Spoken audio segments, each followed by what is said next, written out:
అండి, welcome to mini vlog. ఇప్పుడైతే time 4 అయ్యింది. హైదరాబాద్ నుంచి బాసర సరస్వతీదేవి అమ్మవారి టెంపుల్ కి బయలుదేరాము. ఈ రోజు వసంత పంచమి కావడంతో టెంపుల్ అంతా ఫుల్ రష్ గా ఉంది. వచ్చిన భక్తులందరూ తాగటానికి మధ్య మధ్యలో పాలు ఇంకా నీళ్లు ఇస్తున్నారు. మేమైతే 1000 రూపాయల టికెట్ తీసుకున్నామండి. అది ఇద్దరికి మాత్రమే. మనతో పాటు ఎక్స్ట్రాగా ఎవరైనా వస్తే వాళ్ళకి పర్ హెడ్ కి 100 రూపీస్ ఎక్స్ట్రా పే చేయాలి.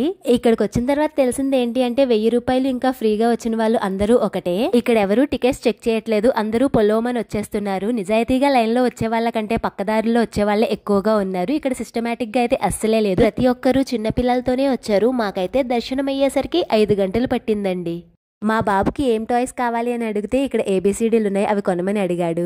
దర్శనం అయితే బానే జరిగింది. ఇక్కడ అమ్మవారు ఎంత బాగున్నారో అండి. అసలు మా బాబుకి పాపం ఫుల్ వాంతులండి. ఉదయం 4 మొదలు పెట్టిన మళ్ళీ హైదరాబాద్ వెళ్లే వరకు కూడా తగ్గలేదు. ఇక్కడ గుర్రం మీద ఒక రౌండ్ వేయటానికి 100 రూపాయలు తీసుకుంటారు. ప్లీజ్ సబ్స్క్రైబ్ చేయొచ్చు కదా. జై